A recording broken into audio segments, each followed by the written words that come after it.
same side a double bond, then it will call cis. And if similar group occupy at the far point of double bond, then it is known as trans. ऐसा हम बताए थे वहां पर, याद है? लेकिन अब यहां पर क्या होगा, यहाँ डबल बॉन्ड की जगह आ जाएगा मेटल, जहां डबल बॉन्ड है उस जगह आ जाएगा मेटल। अब मेटल के रिस्पेक्ट में सिमिलर ग्रुप सेम साइड पर है तो कहेंगे सिस, और मेटल के respect similar group far point पर है तो क्या बोलेंगे, ट्रांस। जो बातें डबल बॉन्ड के रिस्पेक्ट में थी अब वही बातें मेटल के रिस्पेक्ट में होंगी। वहां ग्रुप लगाए गए थे और यहाँ लगाया जाएगा लीगेंड्स। ये ग्रुप क्या होगा, लीगेंड हो जाएगा, लीगेंड्स। और वो लीगेंड मोनोडेंटेड भी हो सकता है, बाइडेंटेड भी हो सकता है। नोट कर लो, geometrical isomer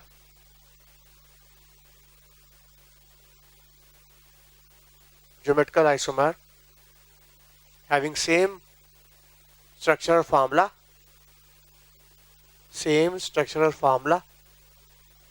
but different arrangement of ligand,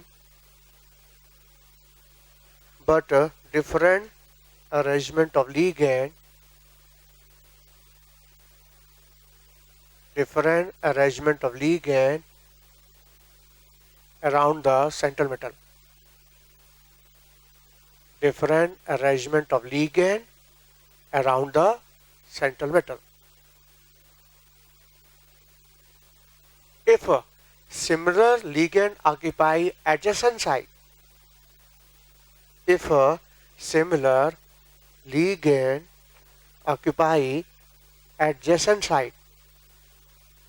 same site, if the similar ligand occupy at the adjacent site, मतलब same site, it will call cis.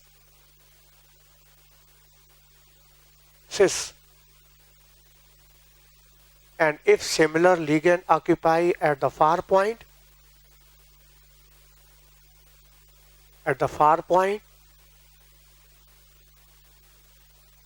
it will call trans.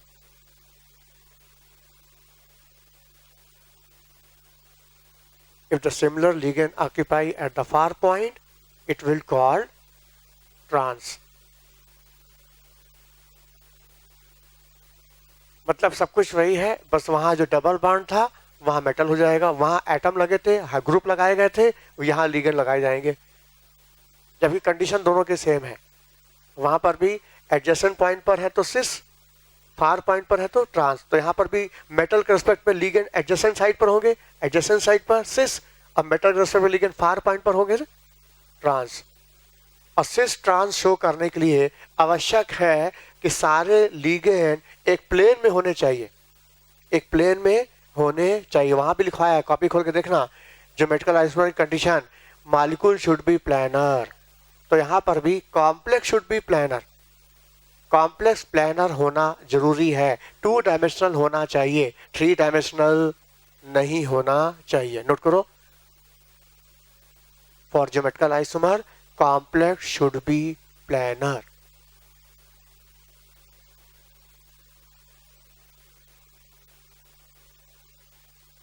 Complex should be planar so that adjacent far position can be defined.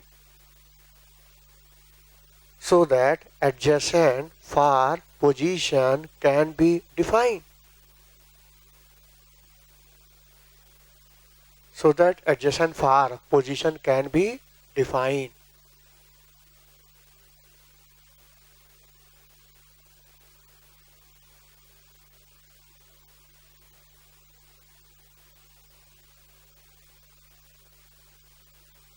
हाँ ये देखो, ये समझो square planar complex है, square planar complex, इस metal से 4 ligand लगाए गए हैं, लिगेंड्स यहाँ कॉर्नर पे क्या लिगेंड्स हैं, और सारे लिगेंड एक प्लेन में है, जैसे बोर्ड प्लेन में है ना वैसे सारे लिगेंड भी प्लेन में, कॉम्प्लेक्स स्क्वायर प्लानर। इस केस में हम ज्योमेट्रिकल आइसोमर डिफाइन कर सकते हैं, एडजेसेंट फार पोजीशन बता सकते हैं। जैसे देखो यहाँ समझो हमने लगाया ए ए बी बी, हाँ इस मतलब बी और बी 90 पर है, बी और बी के बीच का एंगल 90 है, बोलो और यहाँ भी ए और बी, ए के बीच का एंगल 90 है। अब हम क्या करेंगे, किसी भी दो लिगेंड को फिक्स करके रिमेनिंग दो को 180 घुमाएंगे। कोई भी, ऐसा नहीं कि इसी को करना है, कोई भी किसी भी दो लिगेंड को फिक्स करके रिमेनिंग को तुम 180 घुमा दो। घुमाने के बाद जो चेंज आएगा वो चेंज पकड़ में आना चाहिए, वो चेंज ऑब्जर्व होना चाहिए। चेंज ऑब्जर्व हो गया, ज्योमेट्रिकल शो कर गया। अब देखो, मान लो हमने क्या किया, इसको फिक्स करके ऊपर वाले दो लिगेंड को फिक्स करके नीचे वाले को 180 घुमा दिया।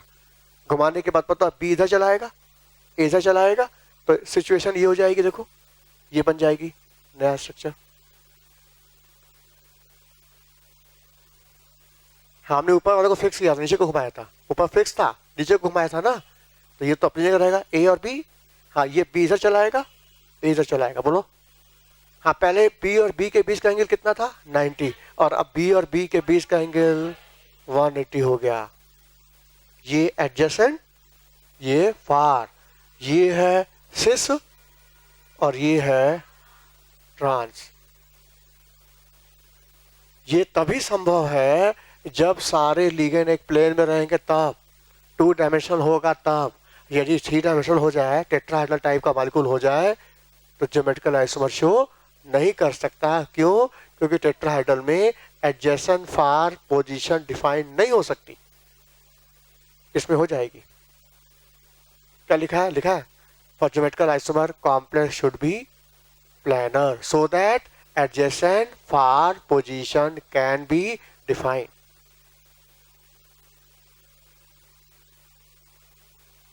बात समझ में आया? अब तुम्हारे सामने हम कोई भी कॉम्प्लेक्स रख दें, आप पूछे ज्योमेट्रिकल शो करेगा कि नहीं, तो बस तुमको ये देखना है कि पहले सारे लिगेंड प्लेन में है कि नहीं। चलो है। उसके बाद किसी दो लिगेंड को पकड़ के बाकी को 180 घुमाओ। घुमाने के बाद जो चेंज आए वो ऑब्जर्व हो रहा है कि नहीं। चेंज ऑब्जर्व हो रहा है, बोलो ज्योमेट्रिकल शो करेगा, और नहीं ऑब्जर्व हो रहा है, ज्योमेट्रिकल शो नहीं करेगा। बात खत्म। अब यही कंसेप्ट तुम सब में लगा दो। क्वाड्रेंट नंबर 4, 6 कोई भी कॉम्प्लेक्स आ जाए, चाहे लिगेंड सेम हो, चाहे डिफरेंट हो, चाहे मोनोडेंटेड, चाहे बाइडेंटेड, सब में कंसेप्ट लगाते जाओ और तुम्हारे क्वेश्चन फटाफट लगते जाएंगे। कंसेप्ट बस यही इतना ही है। ज्योमेट्रिकल आइसोमर के लिए पहला कंडीशन, मॉलिक्यूल प्लानर होना चाहिए। क्यों? प्लानर होगा तभी तो एडजेसेंट फार डिफाइन होगा कि एडजेसेंट ये फार। बताओ, ये दिख रहा है ना, ये एडजेसेंट बी बी, और ये देखो बी बी फार, दिख रहा है ना। मॉलिक्यूल प्लानर है तब तो दिख रहा है। यदि 3 डायमेंशन होता, यदि मॉलिक्यूल टेट्राहेड्रल होता, तो एडजेसेंट फार ऑब्जर्व ही नहीं होगा, पता ही नहीं चलेगा। पेन देना, चार्ट हो कैप लगा के।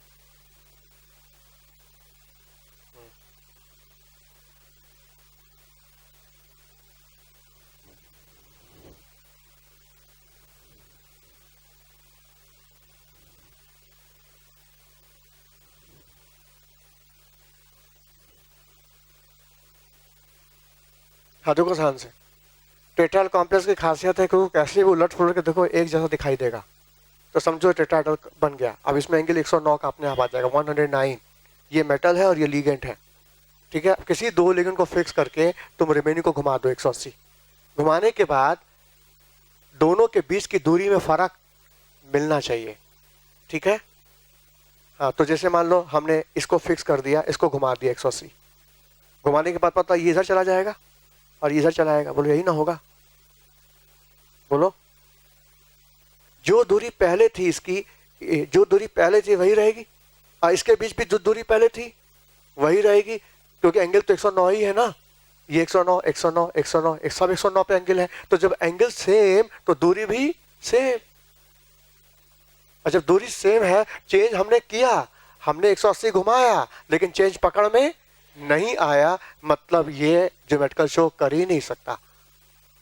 3 dimensional molecule, tetrahedral molecule geometrical show करेगा ही नहीं। टेट्राहेड्रल का कोई भी कॉम्प्लेक्स आ जाए, ज्योमेट्रिकल की बात करें, तुरंत क्रॉस कर दो, शो कर ही नहीं सकता। क्यों? क्योंकि इसमें एडजेसेंट फार पोजीशन डिफाइन नहीं हो सकती। अच्छा, मान लो ये लिगेंड प्लेन में आ जाते, सब प्लेन में आ जाएंगे, सब एक प्लेन में है, सब एक प्लेन में। अब बताओ इसके बीच का एंगल कितना है? अब इसको उठा के इधर कर दे, इसको हम इसको घुमा दे, घुमाने के बाद ये रेड और ये ग्रीन मतलब 90 पे है ना, जब इसको घुमा के इधर रेड आ जाएगा तो रेड ग्रीन के बीच 180 का एंगल हो जाएगा। हम इसको भी घुमाएंगे लेकिन चेंज पकड़ में आएगा, और टेट्राहेड्रल में घुमाए थे चेंज पकड़ में, समझ में आया? बोलो।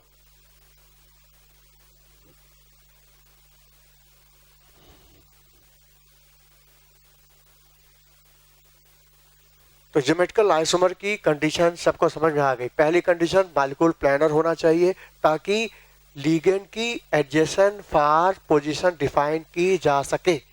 और दूसरी कंडीशन क्या बोला कि किसी दो लिगेंड को फिक्स करके रिमेनिंग को 180 घुमाएं तो चेंज ऑब्जर्व होना चाहिए, चेंज दिखना चाहिए।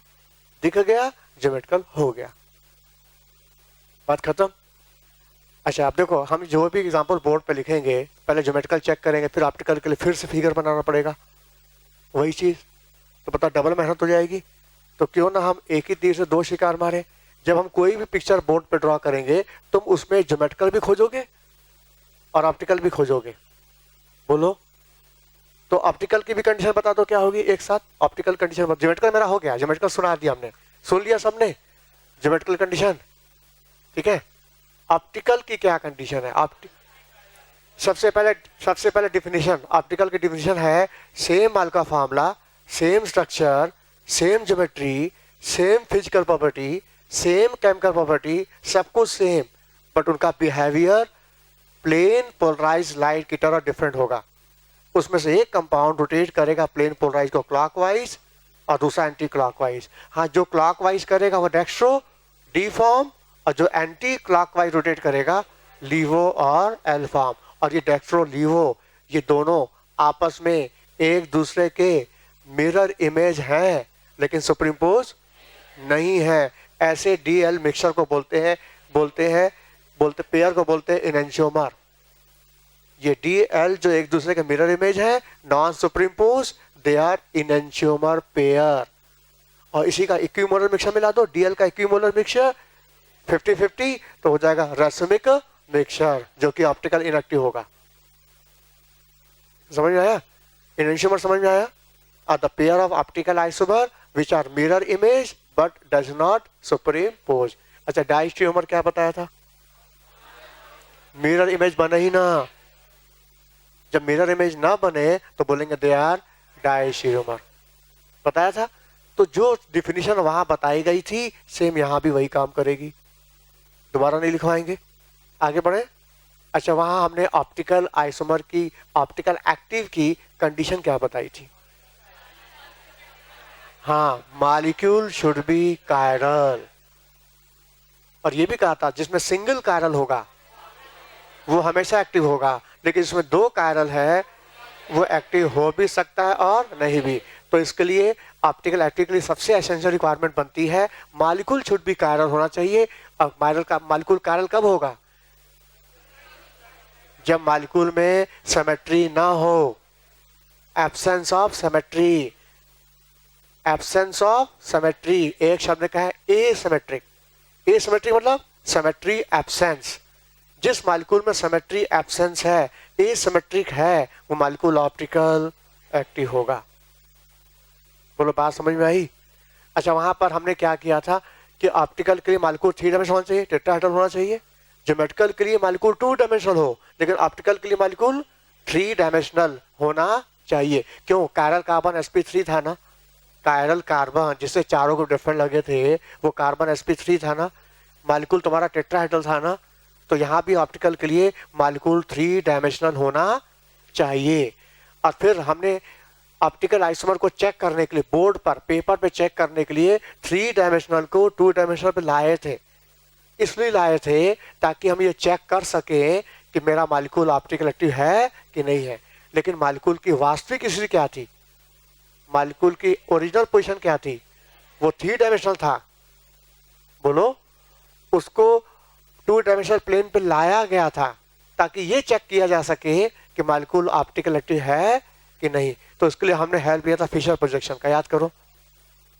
यहाँ पर भी सारी बातें तो वही हैं, लेकिन हम फिशर प्रोजेक्शन का हेल्प नहीं लेंगे, सीधे क्वेश्चन को पेपर पे ही सॉल्व करेंगे। और कंसेप्ट क्या है कि जब उसमें मोनोडेंटेड लिगेंड हो, कितना मोनोडेंटेड, एक बाइंडिंग साइट हो, तो बस तुम क्या करो, उसको 20 से कैसे भी काटो, कैसे भी काटो, इक्वल हाफ नहीं होना चाहिए, बस यही कंडीशन है। हाँ, लेकिन जब बाइडेंटेड लिगेंड है तो दो बाइंडिंग साइट है, एक ही लिगेंड में दो दो बाइंडिंग साइट है, तब तो उस केसेस में तुमको मिरर इमेज भी बनाना पड़ेगा, मिरर इमेज से ही चेक करना पड़ेगा। बस क्या करो, उसका मिरर इमेज बना दो फट से। जैसे ये देखो, ये मेटल है ऑक्टाहेड्रल कॉम्प्लेक्स टाइप का,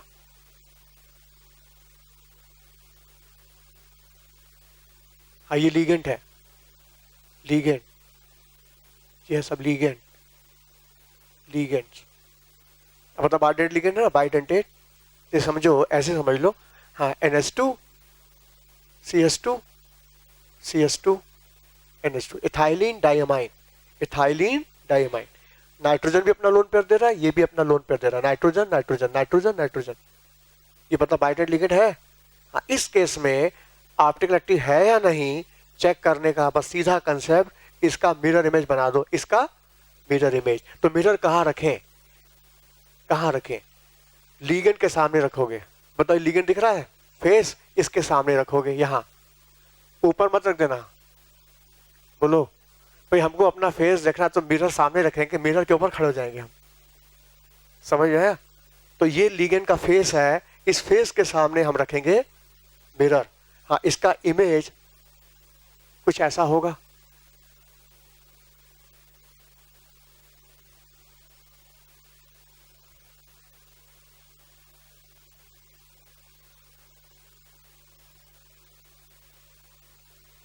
तो ऐसा होगा, होगा ना, इसका इमेज ऐसा बनेगा। अब इसको उठा के सीधे ऊपर रख दो,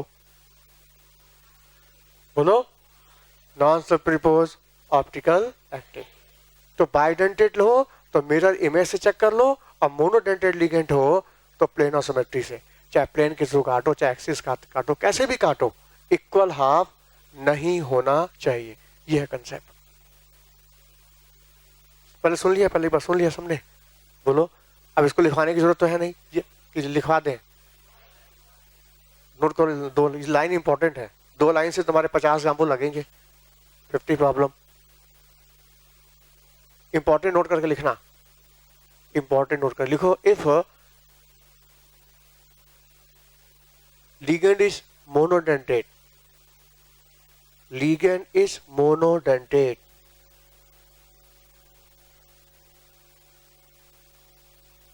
if the ligand is monodentate, then complex will be optical active,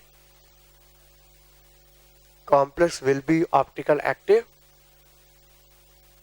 If a complex is asymmetric, complex is asymmetric, complex is asymmetric, that is absence of any element of symmetry. Complex is asymmetric मतलब क्या हुआ, that is complex having absence of any element of symmetry, absence of any element of symmetry, उसमें symmetry नहीं होनी चाहिए। कब, जब monodentate ligand होगा तब, मोनोडेंटेट तब। आगे, if complex having bidentate ligand,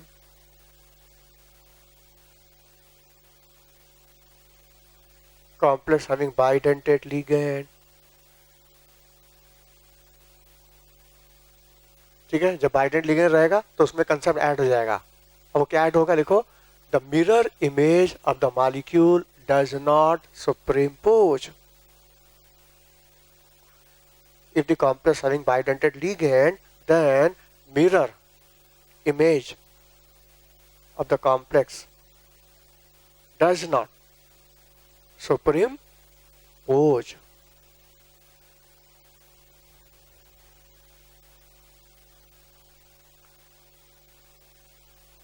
Mirror image of the complex does not superimpose. ठीक है, मोनोडेंटेड लिगेंड है तो सीधा प्लेनर सिमेट्री चेक कर लो, कैसे भी काटो इक्वल हाफ नहीं होना चाहिए, और बाइडेंटेड लिगेंड आ जाए तो मिरर इमेज बना लो, और नॉन सुपरिम्पोज होना चाहिए। नॉन सुपरिम्पोज एक्टिव, सुपरिम्पोज कर गया,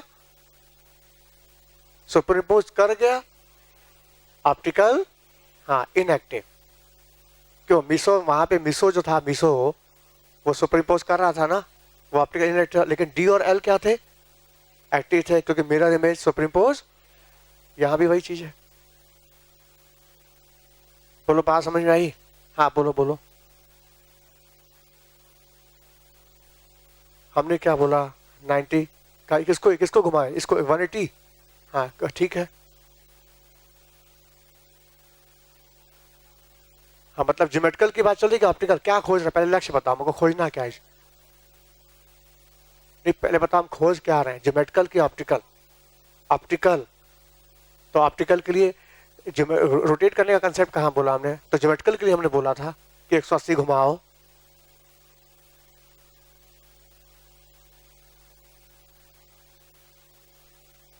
वो उसमें था ना, जब हम फिशर देंगे तब ना, फिशर में ना हमने बोला था कि 180 घुमाने से कॉन्फ़िगरेशन में कोई चेंज नहीं होता, ये ना बोला था हमने, लेकिन हमने फिशर तो दिया नहीं।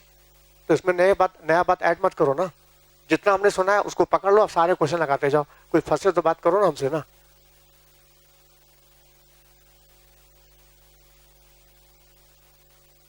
तो दोनों बाइंडिंग साइड सेम हो तब क्या होगा, डिफरेंट है तब क्या होगा, सब आएगा क्लास में, वेट तो करो, सब आएगा भी, बैठो।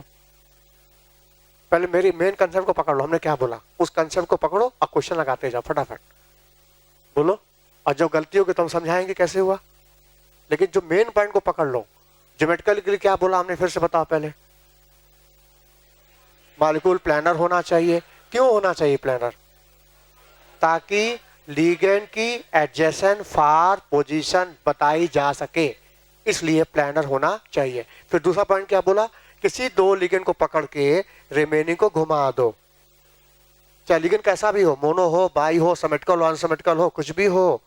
हम ऐसे कंडीशन बता रहे हैं कि एग्जामिनर को नया क्वेश्चन बनाने का कहीं मौका भी नहीं मिलेगा। सारी पॉसिबिलिटी जो तुम कवर कर लोगे तो एक नया क्वेश्चन बन ही नहीं सकता। फिर हर पॉसिबिलिटी चेक करना, चाहे सिमेट्रिकल हो चाहे अनसिमेट्रिकल हो। किसी दो लिगेंड को फिक्स करके रिमेनिंग को घुमा दो, घुमाने के बाद 180 रोटेट करने के बाद चेंज ऑब्जर्व होना चाहिए, बात खत्म। ये है बात ज्योमेट्रिकल की। और ऑप्टिकल के लिए क्या बोला हमने? पहली बात, मॉलिक्यूल 3 डायमेंशन होना चाहिए, टेट्राहेड्रल होना चाहिए, 3 डायमेंशन होना चाहिए। दूसरी पॉइंट क्या बोला?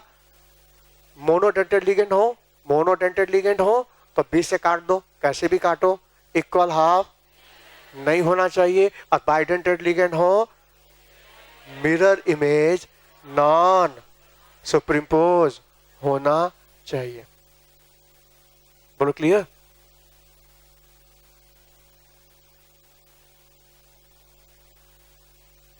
ये वाला लेफ्ट, अच्छा ये लेफ्ट, हाँ बोलो।